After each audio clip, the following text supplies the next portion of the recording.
Welcome to the Jackson Rudolph Podcast. I am your host, Jackson Rudolph, and this is episode 51, a Diamond Nationals film study. You'll notice that I am in the studio today, but instead of being up against the Black Belt Magazine logo wall, I've got the archives behind me, and that's because we are digging deep into some history from the Diamond Nationals today. Really what inspired me to do this was last week's episode 50 with legendary, the innovator of double sword himself, Kalman Choka, and a lot of Kalman's greatest career highlights were at the Diamond Nationals. In the podcast before, in different film study episodes, we've seen his blindfolded retirement form. We've seen what my favorite form of his of all time is, which is the form that he ran after his father passed away.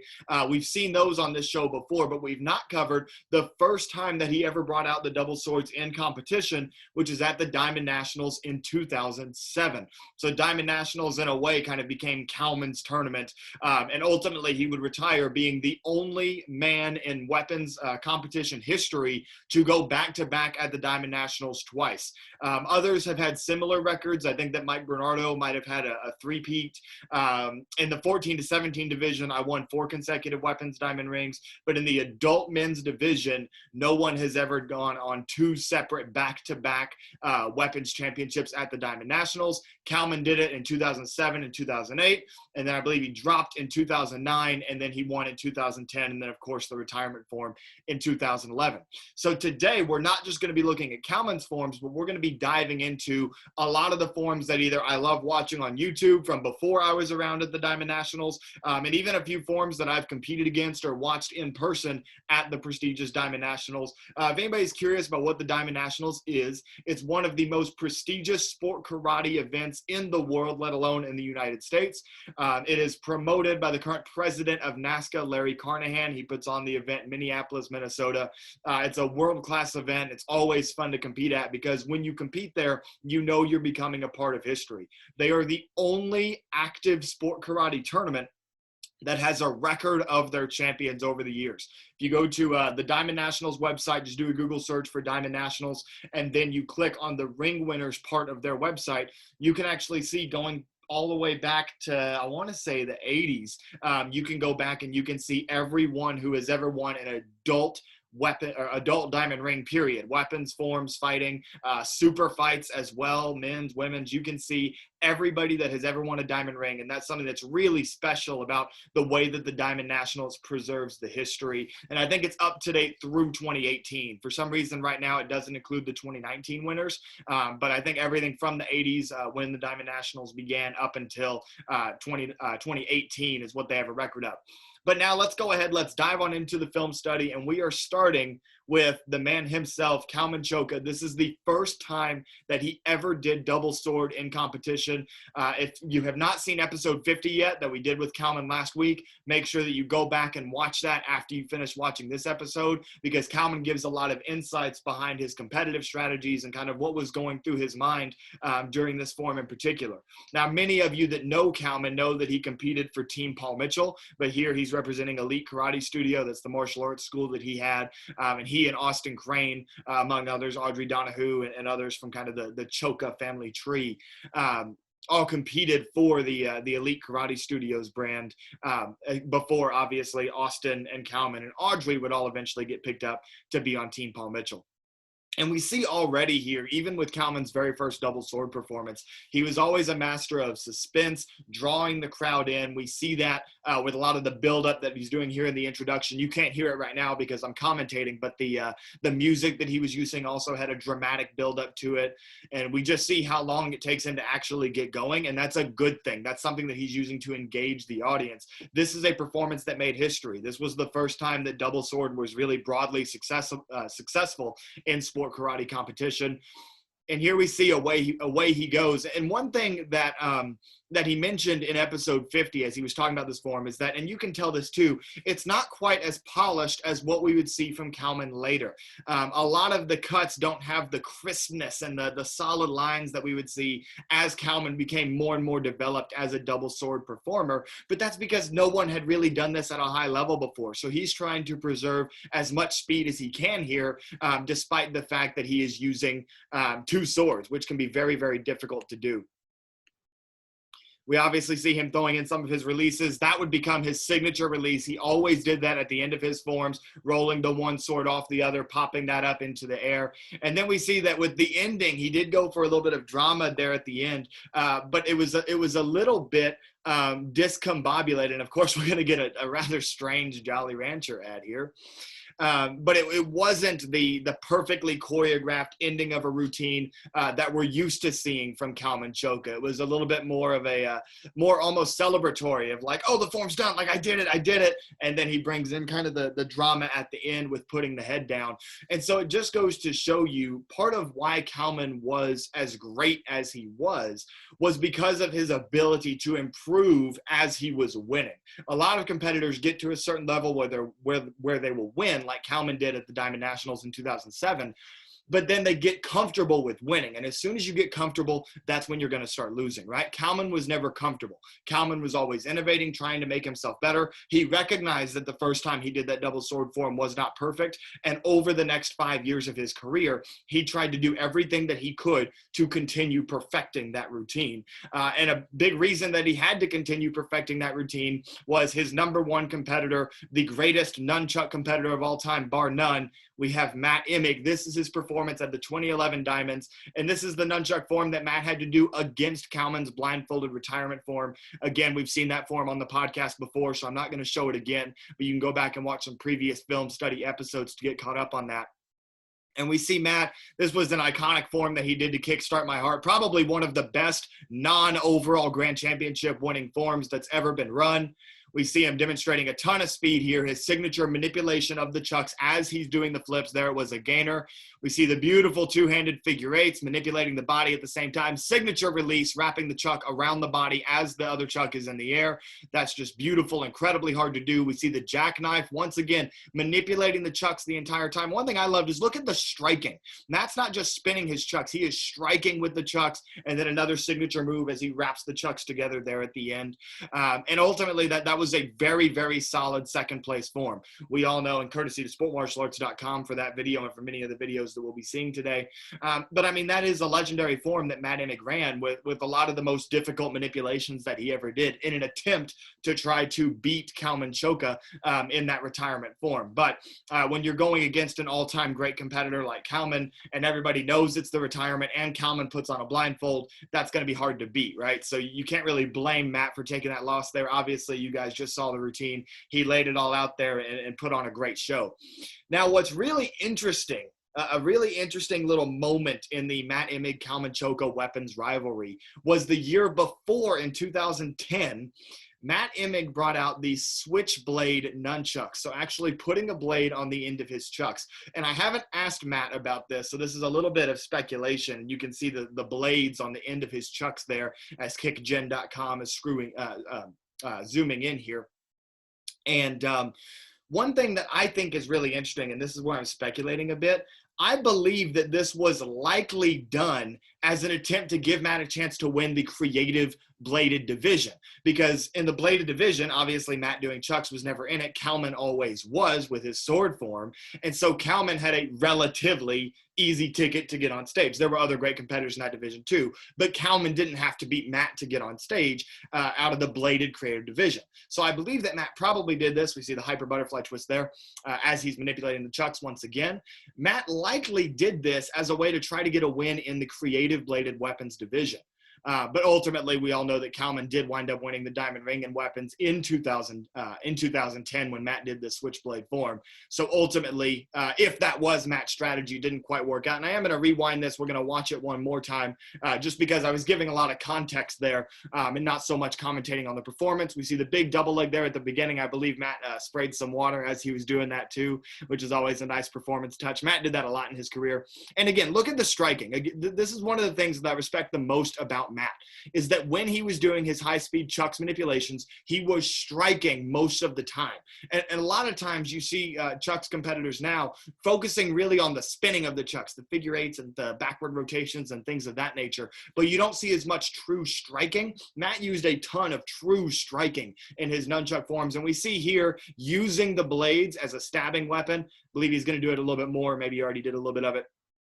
You see the side swipe there. Now, this was not the creative division, obviously, because he did the side swipe to D-leg. This would have been in the extreme weapons division that Matt was performing this particular routine. Yeah, just a really creative, innovative idea from Matt. Now, speaking of Kalman's competitors, we're now going to go to the man that was responsible, in a way, for Kalman not quite winning 5 consecutive weapons diamond rings. I'm fairly certain that Kalman dropped in this division, so in a way it wasn't really Ross holding Kalman back. Kalman kind of held himself back by having the unfortunate drop there, but it happens to all of us. I've dropped on stage at diamonds before. It's just one of those things that you got to pick yourself up and come back the next year and try again, and Kalman did that, winning 2 in a row.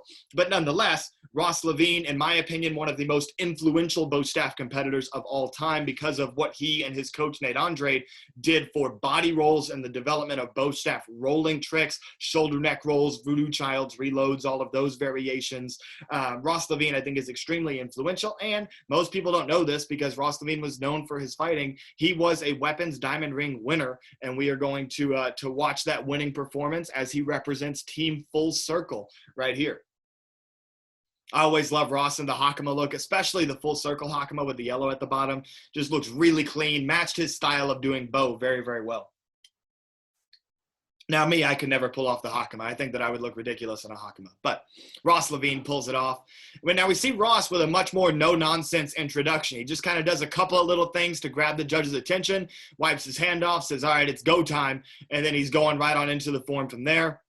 We see that kind of trademark, really big, wide striking pattern that Ross liked to use. Huge uppercut there, lots of power in that technique. Signature palm spin, switching hands to the fantail. People don't realize how hard that is to do. He did a left-handed palm spin and then a right-handed fantail. It's difficult to switch hands in between the moves like that. He does the reload there, catching with that left hand behind the head, right into the pose. That is textbook how you want to sell your tricks in a bow form. Do the big trick, show it off, make it big, and then pause after it so the judges have a chance to let it simmer, see it, and enjoy it. And then we see Ross finish with some power there, and that would earn him a weapons diamond ring to go with all of the accolades that he has in point fighting, as well as a weapons Warrior Cup and a weapons US Open title that Ross Levine also has. And once again, thank you to sportmartialarts.com for sharing that with us. Speaking of influential bow staff competitors, we've got to go to somebody that was a huge inspiration for me early in my bow staff career. When I was just getting started in 13 and under, Corey Lutkus of Team Straight Up, later on Team Amerikick, was the one winning most of the weapons grands in the 14 to 17 age category. Another iconic Hakama, by the way. Love seeing the purple and gold straight up. Not just the Hakama, but also the gi top. I love the straight up purple uniforms. And then we see Corey here, high-speed striking. What's interesting is I don't think that Ross ever trained Corey, but Corey and Ross, I feel, had a very similar striking style. Obviously, Corey did releases and Ross only did rolls, never really did releases. So their tricking style is different. But the way that Corey Lutkus strikes, I find to be very similar to Ross, which is interesting. And maybe that's just because of their body type, right? Both tall, war Hakamas, kind of longer-armed guys, and maybe that's what played into it. I am going to pause this and rewind it real quick there so that we can appreciate the scarecrow. That's what we call a voodoo reload there. But then what Corey's going to do here in just a moment in combination is what we call a scarecrow. Corey was really the first person to be successful with the scarecrow. I'm not sure if he's the person who made it up or not. He very well could be. We see what's now called a vertical zero gravity. And then right there, that continuous neck roll going around the shoulders there. Really just a beautiful move, especially for that era when the base speed of a top level bow form wasn't too fast. And the scarecrow is a little bit of a slower move. So it kind of meshed well with the pacing of bow forms back then. And Corey Lutkus used that move beautifully in his routines. And he was the reason that the scarecrow became popular. Now we move on to we move back to 1989. I just discovered this video this week. I had never seen this video of Mike Bernardo. As many of you know who are fans of the show, who are fans of me, Mike Bernardo is the head of my bow lineage. I call him the father of modern bow, and many other people call him that as well. Really laid the foundation for a lot of the manipulation and creative striking combos that you see today. And in a way, he's like my bow staff great-grandfather, right? He trained the person who trained the person that trained me. And so that's why a lot of times, especially my traditional weapons routines, you'll see a little bit of Bernardo influence in there, kind of paying homage to him and his career and everything that he did for the sport. And I will warn you, the video quality here is not the best, but this is 1989. This is a musical weapons form in the Diamond Nationals Grand Championships. And I'm also going to give a little bit of a flash warning here. If anybody has trouble with flashes or is prone to seizures, anything like that, may not want to watch this clip because it does get quite glitchy. But I mean, hey, it was 1989, so this is the video quality that they had, and I'm just glad this is on YouTube. Like I said, I didn't even know this video existed until I found it, stumbled upon it while I was preparing for this episode of the podcast. And we're going to see somebody that really is one of the greatest innovators of the bow in history going at it. He was also played Turbo on WMAC Masters, had starring roles in Shoot Fighter, both the original and the sequel. So just a really influential character in the history of sport karate. We see big, powerful striking here. And then look at the speed. I mean, this dude, over a decade before guys like Ross and Corey were competing, Mike Bernardo was striking with a lot of the same speed, if not even a little bit faster than what those guys were striking at. And it just goes to show you how ahead of his time he was. And that's what helped him win as many overall grands as he did. I think in a recent episode of the podcast, we talked about how he won like 57 consecutive weapons divisions. It's incredibly hard to win 57 consecutive weapons division. That's a record that I don't know will ever be broken. I am going to rewind this real quick. I got so hyped up talking about stats here. Look at this move.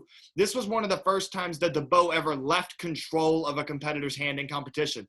Notice Bernardo placed the bow on the back of his hand, brought it over the top, hit the pose, and just balancing the bow on the back of the hand like that as he did that manipulation. That wasn't something that was seen very much in 1989, if at all. That was back in an era where everybody held on to their weapon for the entire routine. You would maybe see a figure eight, or if you were doing combos, like a hand spin. But really, the competitors were always in control of their weapon. So that was one of the first times that we ever see a competitor lose control of the weapon, balance on the back of the hand, and then re-grip the weapon. And that's just another one of those reasons that Mike Bernardo was such a great innovator.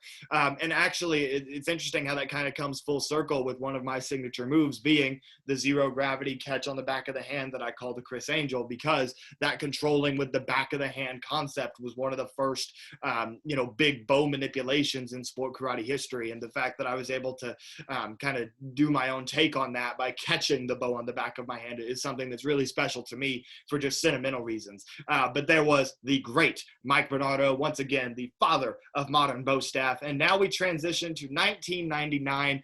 I recently did a live stream on Instagram where I pulled out one of these issues from the archives where it was actually an article about John Valera's retirement form. And thanks to Tournament News Online, we have John Valera's retirement form, his weapons form at the Diamond Nationals. He won both the forms and the weapons category to retire at the top of his game. This was at the time the greatest CMX competitor of all time, and everyone was watching his retirement form. He famously took the microphone and gave a retirement speech after his form was over, and that just added to the superstardom of the great John Valera. So we're going to check out John Valera's form right now. We see the classic sleeveless uniforms. He's got the bleached hair, which he did right there I believe it was at the end of his retirement season. I'm going to click away from that ad real quick. Man, watching this just gives me chills. Watching somebody's retirement form, same impact that Kalman's retirement form with the blindfold had.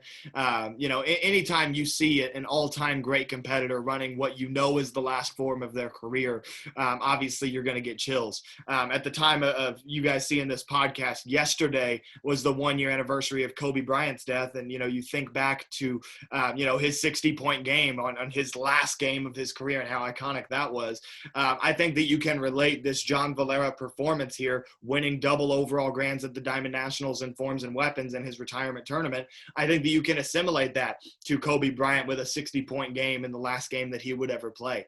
So that's just how special this type of a moment is for sport karate and really for sports in general. If sport karate had a larger audience, this would be something that is considered at the caliber of one of those Kobe Bryant type performances. And so we see, much like with Kalman years later, we see a lot of suspense at the beginning of this form, but that's the mark of a showman, right? Especially when everybody knows what's coming. Sometimes drawing the crowd in for that long is a good thing. We see just the crispness and the precision of these techniques is something that blows me away. This is over 20 years ago. And look at that speed.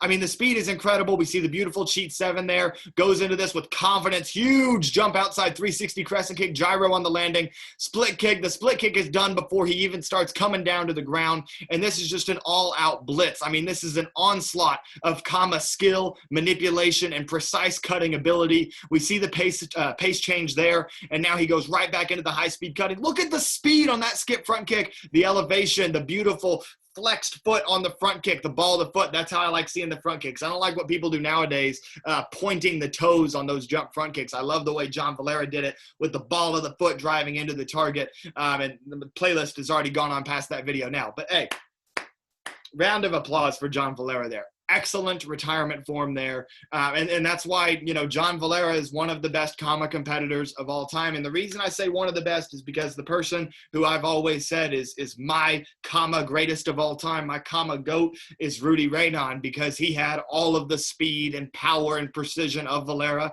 He was a student of John Valera's. And then Rudy, as the sport continued to evolve, Rudy just kind of took it to another level and started doing all of the finger spins and all of the more creative manipulations for the Kamas. He was really a pioneer of that.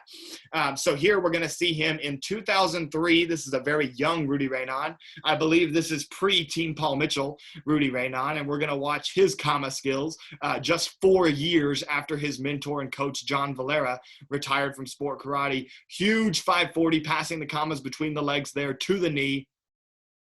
Forgive the video quality on this. It was 2003, so it is going to be a little bit grainy. But once again, thank you to sportmartialarts.com for blessing us with this content, being able to go back and study sport karate history here with Rudy Raynon.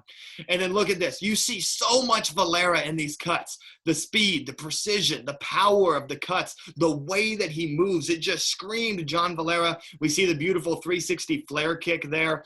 And then he stops on a dime, just like Valera could. You see him going from cut combos, stop on a dime, just like he did in that split position, and then going right back into it. Really masterful skill here by Rudy Raynon. A beautiful jackknife there.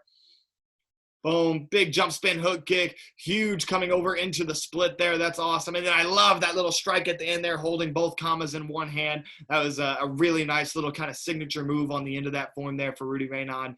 I could go on about Rudy Raynon all day, and we are going to revisit Rudy Raynon here very shortly. But first, I want to talk about somebody that you actually may have seen in the background of that video. We're going to talk about another great Kama competitor who competed many times at the Diamond Nationals, and that is Mark Canonizato. Now here we see Mark Canonizato in the 16 to 17 division, and we're not watching a Kama form, I believe. This is going to be one of his open hand routines, but I did want to be sure that I shared some Mark Canonizato memories with y'all. Oh wait, I think I just did see Kamas, my bad. Oh, it says musical weapons right there in the corner. So yes, this is from the 16-17 age group. Mark Canonizato was still a junior, once again rocking that classic vintage purple straight up uniform. Mr. Joe Greenhall, coach of Team Straight Up, if you're listening to this, for your forms team, can you please bring back those purple gi tops? I love the purple gi tops, and I want to see more people wearing with the black pants. I know it was always a thing back in the day to wear it with the white pants, but I think that the purple gi top and the black pants would look really clean. That's just my opinion. Anyway, so we see Mark Canonizato here, a very technically sound, very clean, very precise competitor. And I can't go on and on enough about the cleanliness that Mark Canonizato used in his forms. We see a lot of that same speed that we saw from Valera and Rudy Raynon here with the Kama cuts. We see one thing that made Mark so special was the length of his legs and the execution of the kicks with that length. Length is just really, really impressive. And I'm talking about both the aerial kicking, as we see there with the big flash kick, as well as when he would just set up and throw a side kick. Really just a very, very skilled kicker, one of the best in sport karate history. And he's doing all of this on carpet. It's one thing that a lot of people forget, and there we see that basic kicking skill. One thing that a lot of people forget about seeing some of these early trickers competing is that they're landing all of these techniques cleanly on carpet, which is typically just a thin layer of ballroom carpet on top of hard concrete, not to mention the fact that ballroom carpet is notoriously slippery. Back in the day, we would have to spray hairspray on the bottom of our feet just to get it to stick. And then right here, as he opens this performance in the night show, this is the 2005 Diamond Nationals, and I got to rewind this because I love this. Huge flash kick, lands on one foot, swings it right back through into the axe aerial, and now we have, this is the open hand form that I was referring to. Now we have Mark Canonizato, an older, more experienced Mark Canonizato, going at it once again. We see the beautiful flare kick there, a little bit of showmanship there off the end of that little tricking combo. Look at the elevation he gets. I mean, that is just unreal with the double flash kick there, right into the beautiful pose, beach twist round, carrying that through into the side swipe. Beautiful extension on the side kick, taking that into the gainer. That's ridiculous. Took the basic kicking technique, took it up a notch with the gainer coming right out of it, ends it with a super clean beach twist, and that is the greatness of Mark Canonizato right there.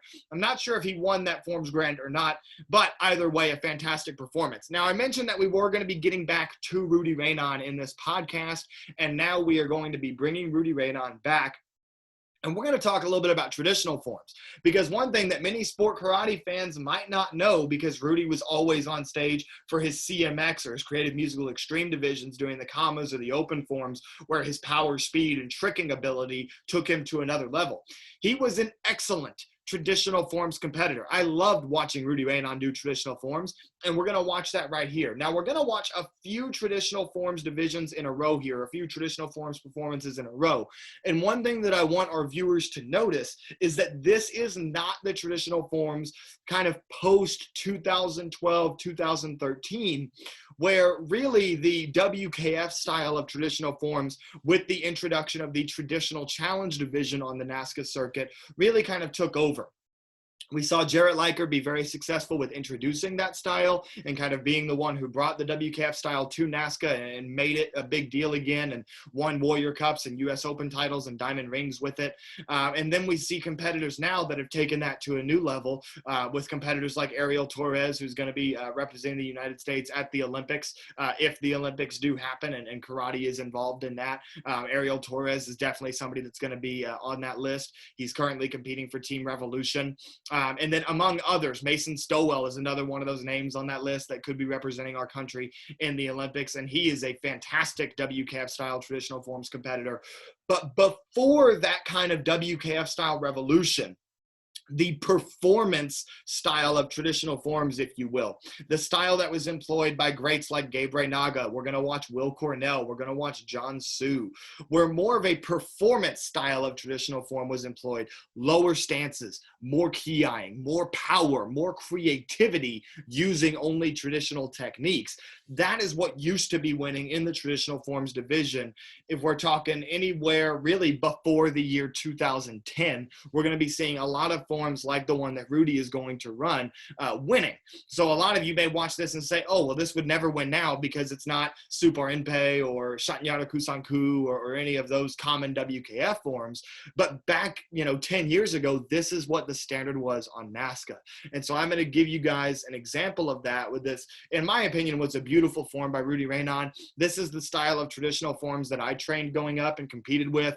What year is this again? This is 2008. Actually, in 2008 at the Diamond Nationals, I made it to the nighttime finals, running traditional forms with a hybrid of Seinchin and Enpi. And that hybrid performance style traditional form is what helped me ultimately beat the incumbent champion Ryan Wells and earn my spot on stage, where I think that I would wind up placing second to Tiffany Larson, who was another great traditional forms competitor of that era.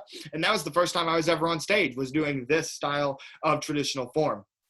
And if you ask me, I think that this is the style of traditional form that still has a place on the NASCA circuit. I think that we should be doing this form in an open traditional forms division and then reserve the WKF style traditional forms for the Japanese Okinawan division, because that's what they are. Really, in a way, a form with low stances like this that Rudy's performing right now is more of an American style traditional form than it is really a Japanese style. So I say, instead of having this traditional challenge, which is kind of a weird title anyway, because it's not just traditional, it's really just Japanese traditional, right? You can't do a Korean form in the traditional challenge division. So in my opinion, you take the Japanese Okinawan traditional forms division, you make that where all of the WKF forms can go, and instead of having traditional challenge, you have an open traditional forms division where people can do a form of any style, including this more contemporary American style that we're seeing Rudy Raynon execute so beautifully right now. And really, the reason that I want to show off this form of Rudy's is because not many people know that Rudy was this good at traditional forms. We see beautiful low stances there. On that front stance, that is technically sound. The knee is directly over the heel, which is where you want to be on a front stance. Horse stance probably could have brought his knees back a little bit more and brought his hips out some, but that's getting nitpicky here. Now, we did see a little bit of a bad habit of Rudy's with on those front stances, letting that foot blade a little bit. But that wasn't something that was as big of a deal back then as it is now, as judges have continued to get more and more strict as the sport evolves. We see this beautiful low back stance there. That was another standard difficulty stance of the era. Obviously, you would never do that stance in a fight. That stance is not used for practical purposes, but it's one of those stances to show off leg strength at the end of a routine. And that's a beautiful segue to somebody that was excellent at showing off leg strength throughout an entire routine. After we get through this little advertisement here, we're going to go ahead and skip that. And that is William Cornell III. Now, this man is a Diamond Nationals legend, okay? William Cornell, I believe he won 2 or 3, I think it was 3 diamond rings. I also believe he was a student of Suzanne Wankett, an all-time great traditional forms competitor in her own right. And the drama that he would bring to a traditional form was excellent. And I wish that you guys could hear the audio right now, because when Will Cornell did a form, you would have thought that you were at the Super Bowl with that Diamond Nationals crowd. The crowd got into this traditional form here for Will Cornell, and it's because he performed it so beautifully. We see the low 90-degree angled horse stance there. Once again, we're seeing the lower front stance compared to what you would see in a typical WKF-style traditional Japanese form. Once again, back to the low stance in the horse stance, shifting that to the front stance, stepping through, and now that was really a sign of the times, that kind of low turning horse stance. Very, very difficult to do well. And then once again, hitting a beautiful back stance. See how the thighs are virtually parallel to the ground there. Then shows off the balance on that transition. There's power on every single one of these techniques. And then look how he's taking these moments to have those major key eyes and really letting the audience feel this form and get into it. He's showing off a ton of leg strength, a ton of balance, and a ton of technical skill here. These were very, very difficult forms to do well. And honestly, if a competitor, even with the greatness level of Will Cornell, was to perform a form like this in the NASCA circuit today, it probably wouldn't score very well. And there was a point in that transition to where the WKF forms were getting more and more popular, that Will Cornell did compete at Diamond Nationals and didn't score very well, because there was kind of this shift to the judges preferring the more WKF, World Karate Federation style forms. But in my opinion, I love this. I have a great deal of respect for this type of form. And don't get me wrong, I respect the WKF style too. Beautiful jump up from the knees there into the horse stance, and I believe that that's going to put an end to William Cornell III and his excellent routine. My whole point here is I think that there is a place for both styles of these forms to exist in open competition, because that's what it is. It is open competition. That's what it is meant to be. It should not be that one style dominates. I feel like there's some Korean forms that should probably beat some Japanese forms more often, but because the Japanese form is what's preferred, that's what always seems to win. And don't get me wrong, there's people that certainly deserve it. It makes sense that Ariel Torres is as dominant as he is. It makes sense that Mason Stowell is as dominant as he is in the junior division as he moves up into the adult division, because they're extremely good at what they do. I'm not saying that WKF forms aren't good and aren't impressive, because they are extremely impressive. I'm just saying I think that there's a place for forms like this as well. And that's a good segue to the guy who, in my opinion, is the greatest traditional forms competitor of all time. That might be a bold claim, but to me, there was just nothing better than watching a Jansu traditional form. Part of the reason that I first made stage in the traditional forms category is because one of my earliest inspirations in sport karate was watching Jansu and his greatness in the traditional forms category, and we are going to enjoy that at the 2001 Diamond Nationals.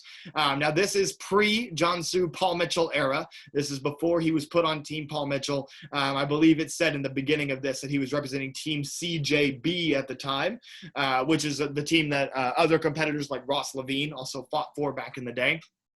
And then we see John Su opening the form here with his signature move. We see the one-legged squat showing off the balance, showing off the leg strength, extending that leg out. We see the little bit of crowd that we can see in the background going wild already here. I mean, what John Su did here is just so hard to do. It's incredibly difficult to squat down like that on the one leg, hold it for as long as he did, execute that front kick, keep the front kick fully extended as you come back up, and then slowly and with such control, take that into this beautiful opening front stance here. And then we see he has not lost any leg strength. Beautiful front kick there to kick things off. Beautiful side kick. I mean, that is a textbook side kick that he just executed. Switches positions there. I believe this is a modified unsu, if I'm not mistaken. There were a couple of, or maybe it's Shinto. There were a couple of different variants of forms that John Su ran throughout his career. We see the beautiful front kicks. I mean, that was one thing that was so impressive about John Su. His front kicks and his stances matched with his intensity. I mean, it was just near impossible to beat. He was so intense. He was such a great performer. He was so technically sound. And two of the biggest elements of martial arts, kicking and stances. He was a master of both of those things. And that's what helped John Su obtain the success that he had in competition. We see that beautiful low back stance again, just like we saw in Rudy and in Will Cornell's forms. We see the shifting low blocks there. And now he's going to come through nice and slow. Believe he's going to be setting up a low kick here. And called it right there. Beautiful low kick. Huge power on those punches as he comes through. Fully extended front stance. Picking up the pace a little bit as we approach the latter part of this routine. Beautiful transition to the cat stance there. A little bit more of a Korean take on the cat stance, not so much of a Japanese cat stance. Beautiful jump, landing that nice and clean. And then now going out into what looks to be more of an hourglass stance with that breathing technique as he pushes out. And then once again, repeating that on the other side. And obviously that's going to be quite different from the way that you see a lot of the WKF style competitors doing that now.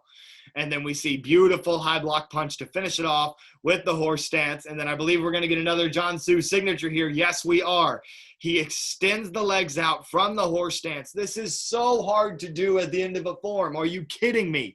This is ridiculously difficult. He has his body suspended off the ground as he's hitting the splits, bowing all the way down. Hands go between the legs. Hands extend out in front of him. And then the core strength that it takes to stay balanced and lift himself up here. One more big transition to the horse stance as he wraps it up, right? Oh, wait, not yet. There it is. One more big transition to the horse stance. And then I believe that will bring an end to this routine. And as far as traditional forms goes, that's my GOAT right there. I love watching John Su. Go ahead, drop down in the comments if you're in the chat right now. Go ahead, drop who your favorite traditional forms competitor of all time is. And now, staying on this theme of John Su and him being one of my favorite competitors ever, many people don't know that John Su did an excellent nunchuck form as well. He was probably more known in the weapons division for his double whip chain form, but I couldn't find any videos of those from the Diamond Nationals. But I did find one of his nunchuck forms from the Diamond Nationals. And what's interesting about this is he puts a little bit more of a Chinese martial arts take on this form. This is a nunchucks form, but it looks much like a soft style Chinese wushu kung fu form than it does like the typical hard style nunchuck form that you'd see in the previous era from a Matt Emig, or in the modern era a Sammy Smith or a Danny Edkin. It's a very, very different style that we see here. Beautiful split kick there, landing that in the cross stance. We see the trademark kicking ability of John Su. 540. And notice as he was doing that 540, he was manipulating that chuck as well. So we talked about Matt Emig manipulating the chucks, and there's some of that Chinese martial arts influence. We saw the stance there had a very much a kung fu vibe, the wushu butterfly, and then that pose there was very kung fu-esque, if you will. And I think this is just a really interesting take to be doing a nunchuck routine with more of a Chinese martial arts flair to it. And the ability to blend styles like that, I think, just adds to the lore of John Su. It's very hard to pull off kind of a style mixture where you're doing nunchucks, which are traditionally more of a Japanese weapon, and you're running a very Chinese style weapons form with them. We see the manipulation there as he's doing the kick combo. That's just awesome. Doesn't get any better than that. And then coming through into a nice strong finish there. That's an excellent form. It's a little unique. It's maybe even weird by today's standards of what people expect nunchucks to look like, but beautifully done. And now we're going to transition to Austin Jorgensen. Now, on the show before, and this is courtesy of Tournament News Online, on the show before, I have shown Austin Jorgensen's diamond ring winning weapons form that he did with his straight sword, the drunken fist style that I just absolutely love, the iconic performance that he would do to that remix of Tequila. But I have not shown that he would do all the same crazy stuff in the division. And one reason I wanted to show this one is that Austin and I were teammates at the time. He was added to Team Paul Mitchell, I believe, in the fall of 2011, if I'm not mistaken. And then I was picked up by Paul Mitchell in the summer of 2012. And obviously, this is Diamonds of 2013. So you can actually see a young version of me in the background cheering on Austin Jorgensen during this routine. And he was a great teammate. I roomed with Austin several times, went to the Cayman Islands together, swam with stingrays together. Really cool dude. And I just wanted to show how much intestinal fortitude it takes to be able to do all those crazy tricks that he did on stage. He was doing it in the ring. And that's a philosophy that I've always tried to carry through in my divisions as well, is to always try to go all out in every form that I do. But Austin Jorgensen certainly embodied that, and we can see it in this routine. So we see here, this is the classic drunken fist style, stumbling around right into the beautiful cork. I'm right back there in that back right-hand corner of your screen next to Caitlin Deschelle. And then the kip up, kicking the sword, standing up, and then making the catch. He did that on stage. That's incredibly difficult to do. Right into the release. Beautiful transition there. A lot of people don't know this, but there were times when Austin Jorgensen and I actually collaborated on a few of his releases. Not this one, though. That was all Austin Jorgensen. Throwing the sword up, doing the complete dive roll, and then making that catch right where he wanted to. That's so hard to do. It's not even funny. Then he shows off the flexibility and strength here, leaning all the way back, chugging that keg, stumbling around one more time. And another thing that I learned from talking with Austin, beautiful stance here, by the way, underrated stance. Another thing that I learned is these, the steps that he's doing when he's acting like he's drunk for the drunken fist style, they do have a technique to him. I believe he called them diamond steps. Funny enough, that's at the Diamond Nationals. But you would actually step in very specific points on the mat as you were stepping through those kind of drunken stumbles, which I think is very interesting, and a lot of people might not know that. And now we go to someone that is considered by many to be the greatest wushu competitor in the history of sport karate. We have DX. He was a member of the Beijing Wushu team, came over to the United States, competing for Team Paul Mitchell. And then just look at the crispness right here. Watch this. Brings it in. Here it comes. Look at that. That was a simple extension of the arms and then back to that traditional Kung Fu ready position, and it happened in the blink of an eye. It is all in the details. As the saying goes, God is in the details, right? DX was such a detail-oriented competitor, and that's part of what made him so great at what he did, arguably the greatest of all time in sport karate, doing the soft style or Chinese weapons and forms divisions. And then look at it. That is on hard carpet outside out by the pool there at Diamond Nationals. That is on hard carpet that he just landed that split without any hesitation whatsoever. We see beach whisk right into another beach whisk. Every landing clean. Every single cut right where he wants it to be. The speed, landing on the side off of that little 540 variation there. I mean, the speed and precision of DX is just incredible. He would later go on to perform for Cirque du Soleil in Las Vegas as well. And you can tell that he certainly had what it takes as such a consistent and just technically perfect competitor. And then we see, again, every single moment of the form with that precision. Thank you, Sport Martial Arts, for that nice little zoom in action there. And I believe we saw Jeff Ikejiri there ready to take the mat next after, or not the mat, take the carpet next after DX there. Certainly a tough act to follow. Now we're going to move on into some CMX forms. We've talked about some weapons. We've talked about some traditional forms. We've talked about some Chinese forms. Now we're going to go into the hard style open forms division. Here we have Marcel Jones. Calman and I talked about this in the episode of the podcast last week, episode 50. And I mentioned, and I will die on this hill. That's a big meme going on right now. What's a hill that you will die on? I will die on this hill that Marcel Jones is the greatest creative forms competitor in the history of that division. No tricking, no inversions, no more than a 720 rotation. The most you can do is like a jump 360 crescent kick or an illusion kick, which you're going to see a good illusion kick coming up right here. Marcel Jones, simply the best, man. Watch this. Watch Marcel Jones go to work for Team Pro Rank. And for those of you who know Marcel, no pun intended there when I say work, that is with Marcel's students, you'll often hear Marcel cheering work, and then a quick little clap after he says work. So a little inside joke for those of you that have trained with Marcel before. And then look at this. Beautiful, strong hands, speed, full extension. He's in a full front. Look at the illusion twist. Did you see that? The extension on that kick is just insane. I could be a fanboy of a Marcel Jones creative form for hours on end. Landing that jump outside crescent kick on the kicking leg right into another one. That's hard to do. Beautiful 540 right into the groin grab and then the mountain block coming out of it as he rips out. Once again, staying hard, clean, and fast with the hand techniques. Beautiful split kick there, right up in the camera. All kinds of intensity and power being exuded by the great Marcel Jones. I just love that performance. I had to share that one with you guys today. And now we're really just getting into some of my favorites. I remember watching that Marcel Jones form live on stage at the Diamond Nationals in 2009. And of course, we're going to get another ad here. It looks like a TurboTax ad. Shout out to TurboTax. Oh, we've got to watch the whole thing. We can't just get past this one. We've got to watch Lindsay, tax expert, talk about her product real quick. And now here we go. Now we go into another one of my favorite forms. Now this form I didn't just watch. This was a form that I actually competed against. Not in 2011, I believe, but back in 2010, I think it was. Maybe it was 2011, actually. And maybe this was the form that I competed against. Beautiful, going to the elbows there into the Jesus flip. We're going to rewind this while I explain some of that context that I was just giving.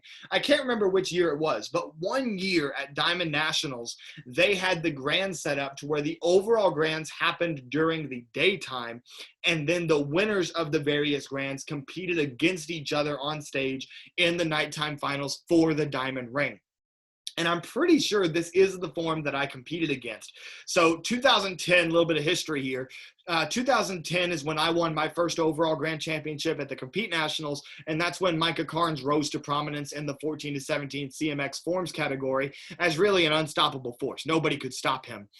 So I win my first 13 and under weapons grands at the 2010 Compete Nationals, and Compete Nationals used to have the gold medallion challenge where the winners of all the junior grands would compete against each other. It came down to myself and this form of Micah's, except a year earlier at the Compete Nationals. And I wound up being able to win that overall grand championship and the gold medallion over Micah after receiving a perfect score of 10 from the center referee, which was just a really special moment to me. But then Micah got me back because the next year at Diamond Nationals, it was a similar format to that Compete gold medallion. I won the overall during the daytime. Micah won his overall during the daytime. We went to compete against each other on stage for the diamond ring. And I dropped. And so I took myself out of the running, and that would be the last time that I ever got to compete against Micah Carnes was me dropping, but, you know, it happens. And this is the form that Micah ran. So I've always had a ton of respect for Micah. Very, very technically sound. One of the greatest Team AKA competitors of all time. I'd put him right up there with Brendan Hewer for that spot as Team AKA's greatest competitor. We see him go off the elbows there into a huge Jesus flip or a stalled backflip. That's incredibly difficult to do. And then we talk about the crispness of techniques with a lot of these all-time great competitors, and that's one thing that Micah had. Look at the extension on each of these hand combinations. You just don't see that much in open forms today, and that's one thing you really got to respect. Micah was known for being a very technically sound tricker. You see all of these difficult tricking techniques being executed very cleanly, but look at the extension of the hand combinations, and he's still doing it with speed. That's just not something that you see very often, and that's one thing, one of the many things that made Micah great was his ability to extend those basic techniques. And then we see Micah finish strong there, and then he would secure the diamond ring with that performance. So I just had to give a little shout out to Micah Carnes there. I know he watches the show, so Micah, if you're watching, thank you for everything you did for sport karate and your contributions and what you did for open forms and kind of raising the bar for what it meant to be clean with the hand combinations. And really, since Micah retired, we haven't seen anybody be as clean as Micah in terms of the hand combinations and things of that sort. So Micah, thank you for what you did to help push sport karate forward. And now, for the last two video clips here, I've got to cover a few of the people who have won more Diamond Nationals championships than anybody. We start with Caitlin Deschelle, who I believe has the record at 6 or 7. I'm going to say at 6. Once again, you can check it. I believe it's diamondnationals.com//ring winners. Caitlin Deschelle does have the record for the most women's forms and weapons rings all time. So we are going to enjoy one of her performances. Caitlin is a friend of the show. She's been on the Jackson Rudolph Podcast before, talked a lot about her success in the stunt world as well as her time as a competitor, when largely she was a misunderstood competitor. So I highly encourage anybody to go back and check out that episode with Caitlin Deschelle. You can find that at the Jackson Rudolph Podcast on YouTube, or you can scroll through the playlist here on Facebook at the Black Belt Magazine. Just go to playlist and then click on the Jackson Rudolph Podcast. And so we see part of why Caitlin was so dominant here. Look at the speed. And then one thing I like about late career Caitlin Deschelle, which I believe this may have been her retirement form or close to it, you see there, instead of just doing the Webster, she does the Webster with the sword stab to the ground, steps out of it, throws the back fist afterwards. That was something that Caitlin hadn't done a lot of before. She got more creative with her cuts as her career progressed, and that's one of the things that allowed her to stay ahead of the curve and continue winning 1 million Diamond Nationals rings and 1 million ISKA World Championships and things of that nature. And so the ability for Caitlin to evolve, maintain her speed, maintain her technical execution is one of the things that helped Caitlin stay on top for so long. And then we do see, looks like a little bit of emotion set in at the end of the form there for Caitlin. So that may have been Caitlin's retirement form there that we just watched. Typically when you see emotion overcome a competitor like that, it's either a really big moment or they're retiring. So Caitlin, if you're watching, go ahead and confirm or deny that down in the comments for us. Maybe that was the last form that you ever did. And then now we gotta bring out the king of the Diamond Nationals, Raymond Daniels. I believe he won 6 individual men's fighting overall grand championships, winning the diamond ring. And he also had several super fights wins on top of that. I believe in 2 different years, he won both the men's overall fighting grand championship and the super fights division, which is essentially an open weight division with some additional rules that go on top of it at the Diamond Nationals. And I don't believe it happened the last Diamond Nationals. I don't think that they do super fights anymore. Somebody correct me if I'm wrong about that. But really kind of a classic Diamond Nationals division. And we're going to see him compete here in 2009 when he won. I just gave it away. Raymond Daniels is going to win this fight. But he wins his 4th diamond ring against someone else who is an all-time great point fighter and had diamond ring pedigree. None other than Jason Borelli. And now the other thing that I do want to point out about Jason Borelli is that you are going to have a chance to watch him this weekend if you tune into Pro Point 3. He has a set match coming up against Ryan George. They are the runners-up of the first 2 Pro Point events. And so Ryan George and Jason Borelli will have a chance to go at it and try to claim a Pro Point title there. So that'll be a very exciting fight. Head on over to US TV if you want to check that out. That's OSS TV. Give that a Google search. And you can register to watch Pro Point 3 and see Jason Borelli, one of the all-time great fighters. In my opinion, he is the Vince Carter of sport karate because of the longevity of his career and the highlights that he brought us with his insane kicking ability. And we are going to watch Jason Borelli and the undisputed greatest point fighter of all time, or at least in my opinion, Raymond Daniels, duke it out here at the 2009 Diamond Nationals.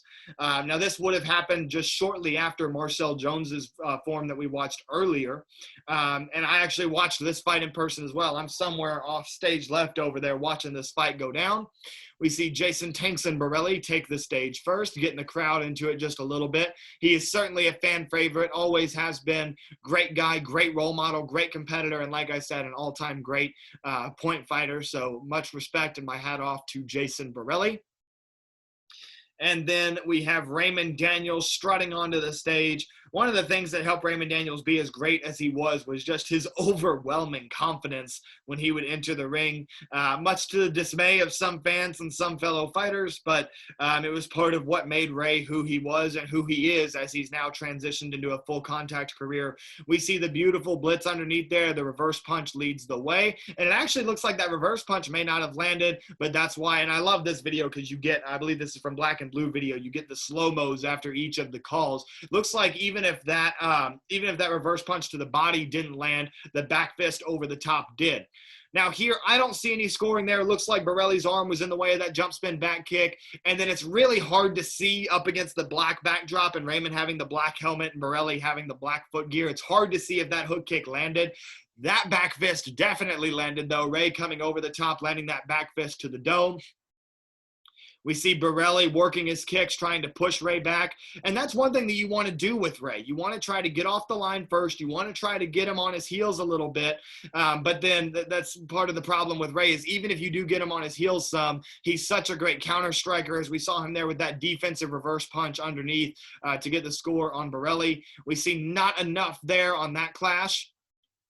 Now we see Borelli this time being a little bit more cautious, throws the big hook kick, round kick to the body, still just trying to get a point here. We see the huge tornado kick attempt by Raymond Daniels, and I believe this was a no call, but I remember from watching this, I think that there might have been a missed call here. We see Borelli come over the top. That back fist lands. He comes over the top. Let's watch that one more time. I want to watch it in real speed. If you watch Point Fighter Live, this might be a good you make the call here. Oh, wait, I don't think I backed up enough. Let me back up one more time here. All right, this should be enough. So we see there's the spin back kick that I think landed on the arm there. And then again, it's really hard to see if that hook kick landed or not. I don't think that it did. But any good judge knows that you don't call it if you don't see it. I think everybody can see that back fist over the top. This time I rewound a little bit too far. We're just trying to see that clash with Ray's tornado kick attempt. All right, so I believe it comes here after some movement. Yes, Borelli's going to push Ray into the corner. He's going to use those kicks. There's the reverse punch, so it should be the next clash. So there's the reverse punch that fires underneath. Actually, I think that Borelli might have had a little bit of a cleaner reverse punch technique there, but it looked like Ray's landed first. And that's what matters in point fighting. It's all about who's landed first. We see not enough there. Oh, I backed up enough the first time anyway. Oops, that's my bad, guys. Sorry for my poor rewinding skills. Here's the clash we're going to see it. There's the round kick to the body. Watch this. Tornado misses, the hook misses too, but Borelli comes over the top, and I don't think Borelli scored on that clash. Watch the right hand of Borelli right here. He comes over the top. That back fist lands on the back of the head of Raymond Daniels, and I don't think he got the point there. At the end of the day, I think this fight was decided by more than a point, so I don't think that that would wind up mattering. But still, I'm going to give Jason Borelli the credit there. He should have scored on that back fist. I believe he scores right there on that clash, but it's too little too late. Oh, wait, there's the recall. Yes, he did. Waiting for the confirmation from the judges. Looks like Borelli did score there. Couldn't quite tell. And then Ray goes for the jump spin back kick. At this point, Ray's just trying to kill time. He knows that he's ahead. He knows that they're nearing the end of the fight. Backs into the corner there. A little bit of a weird stoppage there. Not sure why there was a stoppage. You know, Jason was still in scoring position. We see Jason not quite able to fully extend the defensive side kick there, which is why Ray is able to score on his attack. One more back fist for Ray, and it looks like that will do it as time expires. We see the outpouring of emotion from Ray. Class act by Jason Borelli with respect. A lot of times when you see fighters lose, you see a helmet slam on the ground or something like that. I don't like seeing that. I hate it. But Jason Borelli, respectful, took his helmet off with grace, hands behind the back, embraces Raymond Daniels there. They share mutual respect for each other, and that's one of the reasons that you got to love Jason Borelli is that he was the ultimate sportsman in his competitive career. And now it's going to show us the 13 and under forms division. So I'm going to rewind this just a little bit here to give y'all something to look at as we wrap it up. This has been an excellent show. Thank you all so much for your time, taking the time to come on and watch this film study edition of the Jackson Rudolph Podcast. Today, it was all about the Diamond Nationals. Let me know in the comments, what was your favorite performance that we went over today? Was it Ray winning that 4th point fighting diamond ring, or was it one of the iconic forms and weapons performances that you guys enjoyed most? If you want more film study episodes, let me know some themes that you want to see down in the comments. Do you want to see more traditional forms? Do you want to see more extreme weapons? Do you want to see Jackson Rudolph commentate some more fighting, right? So if you guys want to see that stuff, go ahead, drop that down in the comments. And what you guys want to see is what I'm going to give you. So make sure you're leaving those comments so I know what content you guys want next. This has been a film study episode. Next week, I do plan on having another guest for you guys, so it probably won't be a film study. But the week after that, if y'all want film study bad enough, we'll be back at it again with more film study. Thank you so much to everybody that has tuned in today. Thank you to all of those that provided the videos on YouTube today, the big ones being Tournament News Online, Kick Gym, Black and Blue Video, and then the one who's provided the most, sportmartialarts.com. Thank you for everything that you do to preserve the history of sport karate. It's incredibly important that we have that history so that we can do film study episodes like this, and the next generation of sport karate competitors can learn more about our sport's all-time great competitors. So once again, I'm Jackson Rudolph here at Black Belt Magazine World Headquarters, and I am signing off. This has been episode 51, and I'll see you next time.